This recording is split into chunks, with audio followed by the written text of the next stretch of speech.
দিদি, দাদা তোমাকে ডাকছে। যাবো না বলে দাও গিয়ে। দাদা কিন্তু খুব রাগ করবে। বললাম তো যাবো না।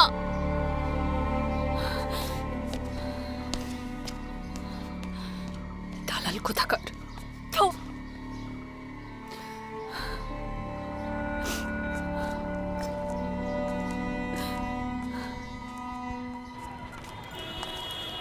মা, আমরা বাড়ি যাচ্ছি না কেন?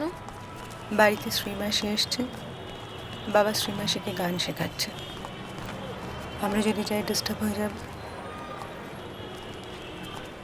মা, আমি বাবাকে বলবো তুমিও বাবার সাথে গান গাইবে?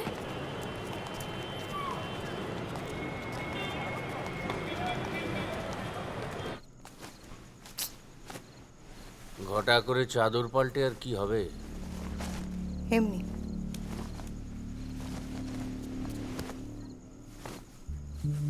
তুমি তিথিকে কিছু বলেছো?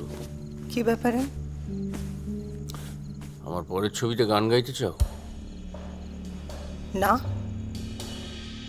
আপনাকে তিথি এ কথা বলেছে? না, ঠিক এই কথা বলেনি, বলেছে ও চায় তুমি গাও।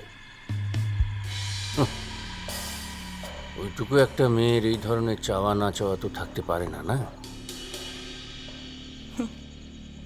দেবরাজ, তিথি বয়সের তুলনায় অনেকটাই ম্যাচিওর, আর আপনি নিশ্চিন্তে থাকতে পারেন।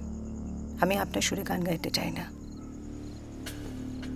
চাইলেই বা দিচ্ছে কে? যা গলা, শুধু স্ক্র্যাচ গাইতে পারো, ব্লাডি স্ক্র্যাচ। তুমি এত বছর ধরে এত কিছু মুখ বুজে সহ্য করে গেছো কেন? তুমি দেবরাজকে ছেড়ে চলে যাওনি কেন? ভেবেছি অনেকবার, করে উঠতে পারিনি।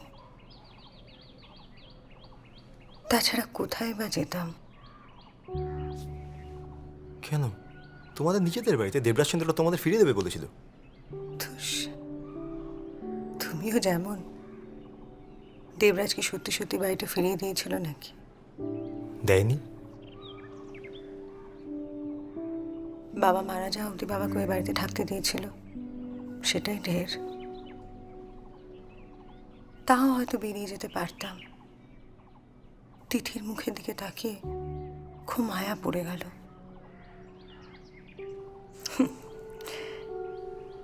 এসব আসলে ভুল যুক্তি, জানো রিজু। নিজেকে সান্ত্বনা দেওয়ার জন্য নিজেকে ভুল বোঝানো। মেন্টালি ট্রমাটাইজ হয়ে গেছিলাম, পুরো জম্বির মতন হয়ে গেছিলাম। কি করছি, কেন করছি, কিছু বুঝতেই পারতাম না। কোনো সেলফ কনফিডেন্স ছিল না, কমপ্লিটলি ভেঙে গেছিল। তুমি এতদিন ধরে চুপ করেছিলে কেন? কাকে বলতাম? আমাকে বলতে।